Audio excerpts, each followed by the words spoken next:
Après le premier sprint sur le circuit de Zolder avec la victoire de Coronel devant Pottier et De Jong, tous les concurrents se regroupent pour le deuxième sprint. Giacomo Altoe, lui, qui n'avait pas participé à la première course, va devoir s'élancer depuis la pit lane.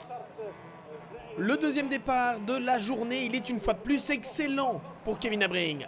Le pilote Peugeot part depuis la 4e place, mais cette fois, c'est bien Tom Coronel qui vire en tête au premier gauche, devant Kevin Habring. Derrière, Sam De Jong et Maxime Pottier sont au coude à coude. Et c'est le pilote de la Golf du team WRT qui parvient à conserver la 3e position. On revoit le départ à bord avec Kevin Habring. Regardez comment il se faufile, il a failli percuter Maxime Pottier, mais le Néerlandais a bien pris la 2e position. Le rallyman qui impressionne pour sa première saison complète en circuit.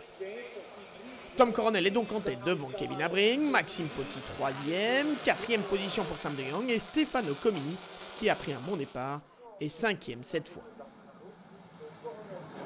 Évidemment, Maxime Pottier ne compte pas en rester là, il doit essayer de revenir sur Tom Coronel, ça veut dire doubler Kevin Habring qui est devant lui. Il lui faudra 2 tours pour y parvenir.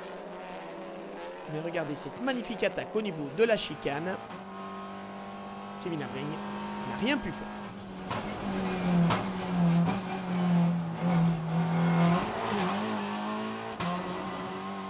Kevin Habring qui va bientôt être menacé par Sam De Jong qui revient également, déjà sur le podium de la première course.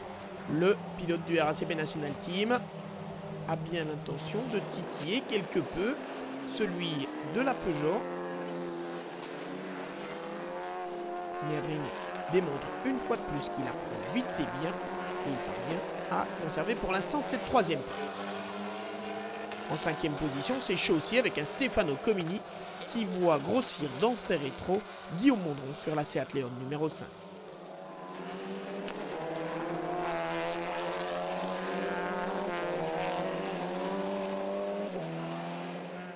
Dans la Renault Clio Benelux Cup, le néerlandais Christian Dijkhoff a tout tenté, mais c'est bien Gregory Ekmans qui confirme sa domination de la première course et qui remporte une 2e victoire.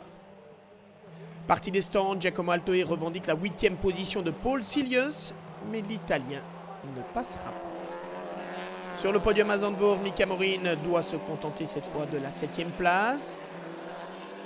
Au 5e rang, Stefano Comini résiste jusqu'au bout à Guillaume Mondron.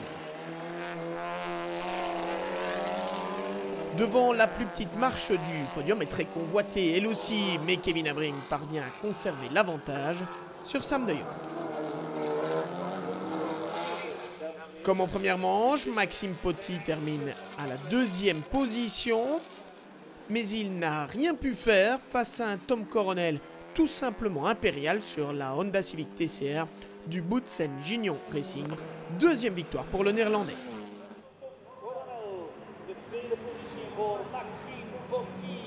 Et on voit ici le podium de ce 2e sprint avec Tom Coronel devant Maxime Pottier et Kevin Habring.